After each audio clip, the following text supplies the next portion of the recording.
사실은 부처님께서는 거꾸로 말씀하셨어요. 삶이 불확실하고 죽음이 확실하다. 네. 누구나 다 죽으니까.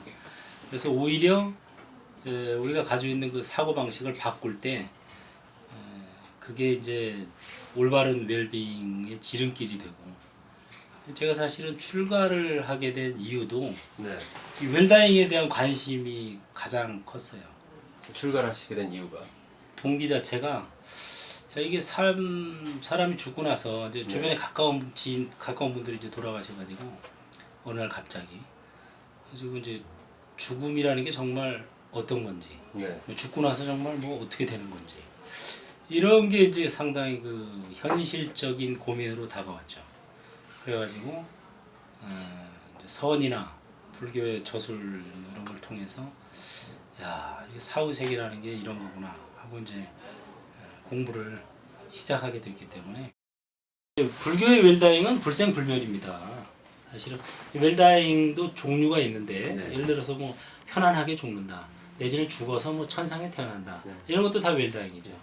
그러나 그것은 말하자면 하급 웰다잉이고, 네. 초급.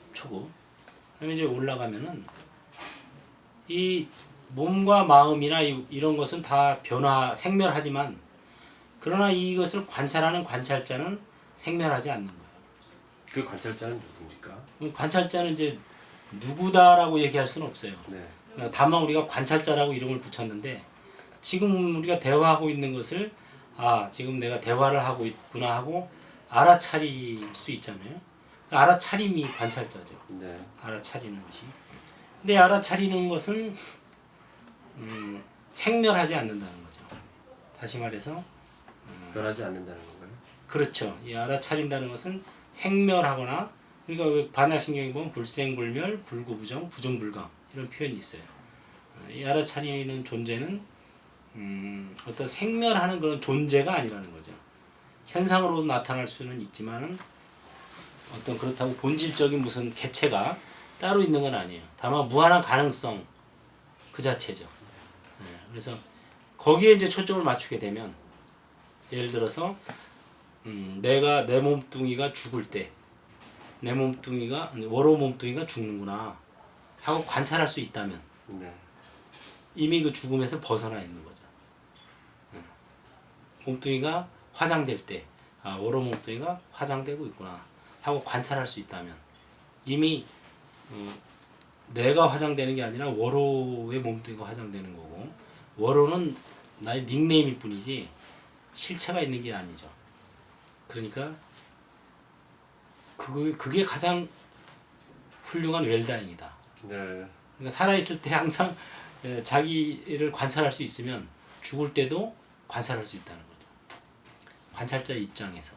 그러니까 관찰자의 입장에서 살고 관찰자의 입장에서 죽는 거. 요게 이제 최상의 웰빙과 웰다잉이라고 할 수 있죠. 하나가 열반이에요. 네. 열반 그러면 사람들이 잘 모르잖아요. 무슨 뜻인지. 그게 바로 완전 연소입니다. 말하자면 훅 불어서 꺼졌다 이런 소리예요. 욕망의 불꽃, 분노의 불꽃이 사그라든 상태. 네. 이게 열반이거든요. 니르바나. 그래서 니르바나는 항상 물론 이제 우리가 이제 어떤 경지에 이르렀을 때 니르바나를 얻을 수도 있지만, 제가 주장하는 것은 그거예요. 불교는 뭐 깨달음의 종교다라고 깨달음을 강조하잖아요. 근데 저는 깨달음은 깨어 있음으로부터.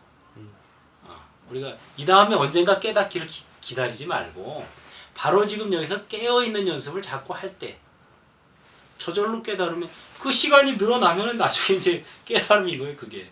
그러니까 우리가 깨어 있는 시간이 하루 24시간 중에 과연 몇 시간이나 될까? 아까 말한 관찰하고 있는 시간이 깨어 있는 시간이거든요. 깨달음은 깨어 있음으로부터 시작되는 것이다. 그래서 제가 행불이라는 말이 그거예요. 수행, 불행. 부처의 행을 수행한다 이 소리거든요. 그거를 조금 더 풀이하면은 깨달음은 깨어 있음으로부터. 그러니까 바로 지금 여기에서 자신의 주인이 되어서 완전 연소하자. 이런 말을 하죠. 그게 이제 개인의 덕목이고, 두 번째는 사회적인 덕목. 아는 만큼 전하고 가진 만큼 베풀자. 이건 이제 사회적인 덕목인 거예요. 그 두 가지 제가 항상 이렇게 주장을 많이 하는데, 그래서 그 완전 연소라는 것은 다시 말해서 깨어 있는 게 완전 연소가 되는 거예요. 완전 연소라는 건 이제 불교적으로 말하자면 뭐 후회, 뭐 여한 이런 게 안 남았다 이런 소리예요. 네. 다 타버렸다.